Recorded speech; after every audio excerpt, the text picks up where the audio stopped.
and maybe map them back to number 40. That'd be kind of cool. And so as I thought about your first decade, and I'll say, our first decade, you only got a short 18 months on me, but one of those times was we were on family vacation, and we were in the pool swimming, found this like cove in the pool, and the really cool part about the whole trip anyway was we were at the same hotel that Jose Canseco was at, just days or a week prior. And that's when he was in his heyday, part of the 40-40 club. So I think that's kind of neat, celebrating your 40th, bringing back the 40-40 club, from a couple decades ago. That's pretty neat. From when we were pretty young. I can't remember the age. Things getting pretty hard as we get up there. But it's also when you almost probably poked your eye out with a pocket knife. I thought that was actually pretty scary time. Down in the woods. Right by, Grandma and Pop-Pop's house, right down the corner. That was,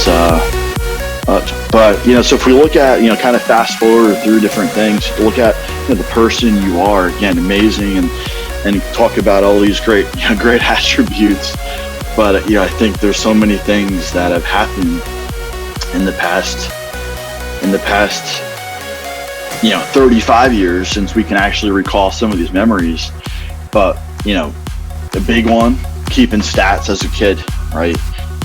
9, 10, 11, 12 years old, playing baseball with a dozen friends. Who else wants to keep stats? Playing at Gilbert Ave or playing in the high school, field near Gilbert Ave, keeping track of stats at that age, pretty awesome. I don't know if anybody ever looked at, those stats books since, maybe once or twice, but, it kind of shows, how detail oriented and, how analytical you were gonna become. Cooperstown. I think this is when we kind of really got into our own going to Cooperstown. My favorite memories, there with you is literally our first year or two there, spending all weekends walking in the ponds, with our sneakers and our socks, not taking them all off for like 2 nights, and wondering why the last day there our feet are hurting, and finally in the car taking off our socks and sneakers, and our feet hurt, they're wrinkled, and honestly may not have ever smelled anything terrible since. Even Avery's dirty diapers aren't even that bad. I'll just say I was following you in your footsteps. You weren't taking your sneakers off, so neither was I for a couple of days. But also in this time period, from like 10 to 19 is when a lot more organization started. You're always organizing things like basketball pickup games out front, or coming over, going in the pool, getting all the boys over, and video games, always competition, always keeping track, 2 TVs going, Tyson on this one, I can't even remember the games that were played, and everyone was over, non-stop, and it was awesome. And you look at those sort of teenage years, fast forward into high school, there's a good one there is playing baseball together. That was awesome. But better than playing the game is watching you break the coach's nose, right, from first back home. That was always a good one, seeing Kurtz's face right after that. And talking about numbers and all these things, is when you kind of started drinking, and still to this day you're always counting your drinks. I always wonder why. Just maybe have 40 drinks. How about have a couple of drinks and don't count them. I think it'd be pretty amazing to not keep track of your drinks so much. But drinking kind of fast forwarded real quick to some crazy parties. And I'd be remiss if I didn't bring up again the bashes you would organize. I'm taking zero credit for these, but going to Auntie Bev's, Uncle Don's, Brian and Craig's house down the shore. How sick was that can't even say how many people were there. Still feel bad to this day around the bashes that I should say at least one great weekend anyway. That was down there with all of us, all the guys at Toms River and Seaside, right late teens. So that was pretty awesome. But kind of going into our 20s, I still think a lot more video games, the video games, and I think in a lot of these, you organized them all. Coming down to the basement, it was always, let's go to Edelman's. Like, hey, where's Edelman? Let's go over.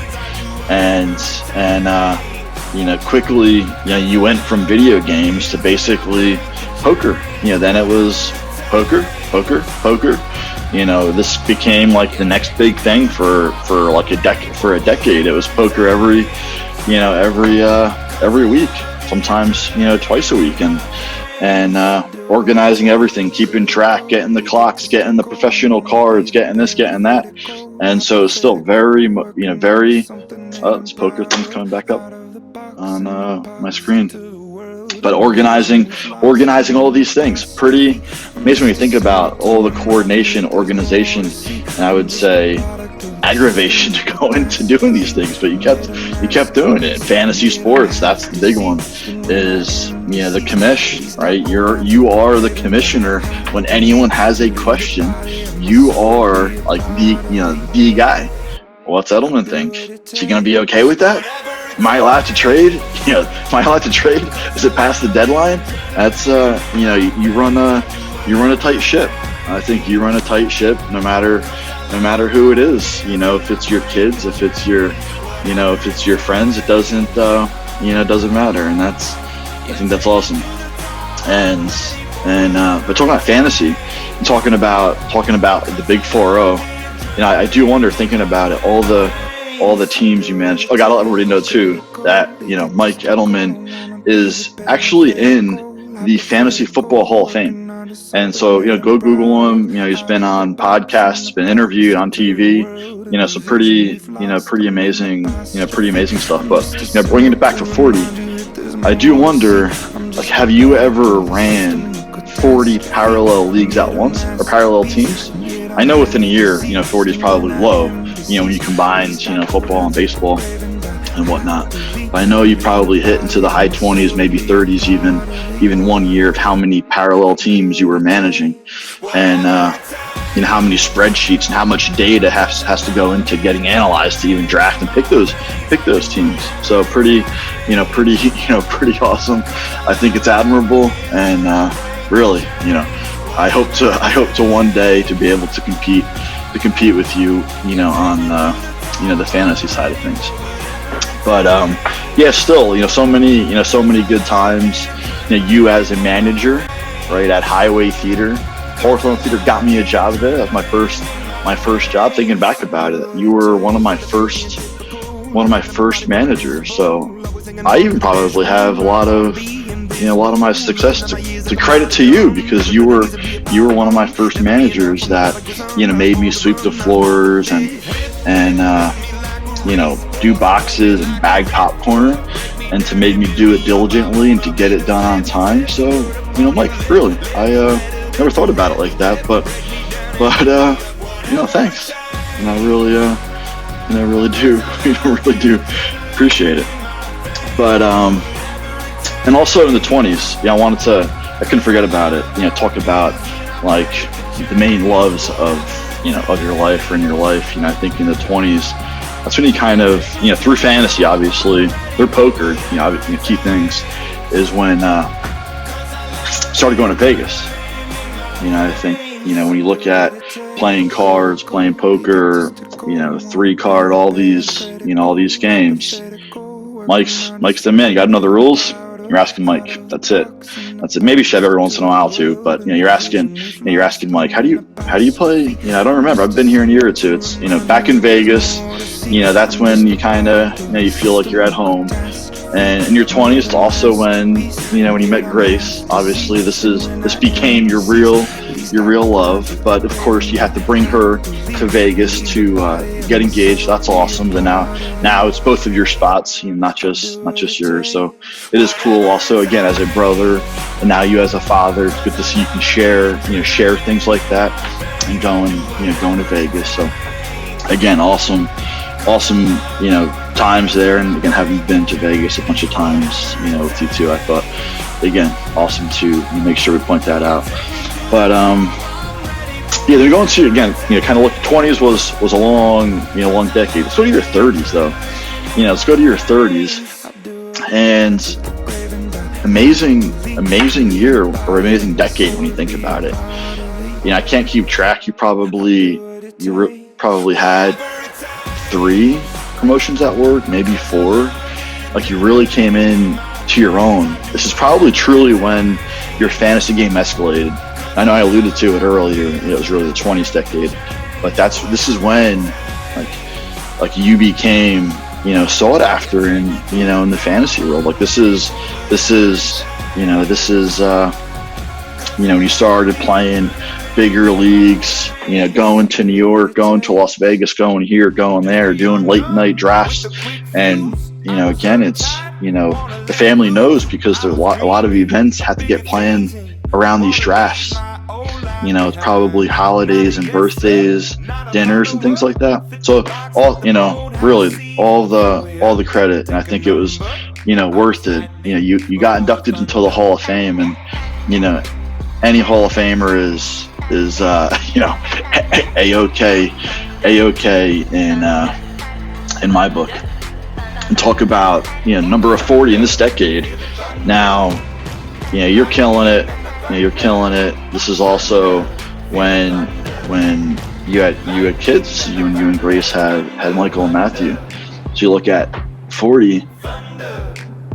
You kind of think about larger quantity of things, maybe the amount of times, Michael and Matthew, that you can try to break the window playing soccer or baseball. I think it's been a couple right now. You guys are getting older, so now even if it's a foul ball or even like a changeup, it's going to go through. And I think you can only imagine how Mike's going to react when things like that happen. But really, I would say in the past 10 years, so much to be proud for. But I think Mike, great father, and I think it's really awesome. And and to the kids, and hopefully they realize that too. But trying not to get all serious in this, trying to keep it a bit light, given where we are, and not being in person. But a few things I want to point out that to recognize who you are as a person, and just people think about if we're meeting somewhere at 5 o'clock, you're going to be there at 4:55, and by 5:01 you're asking where everybody is.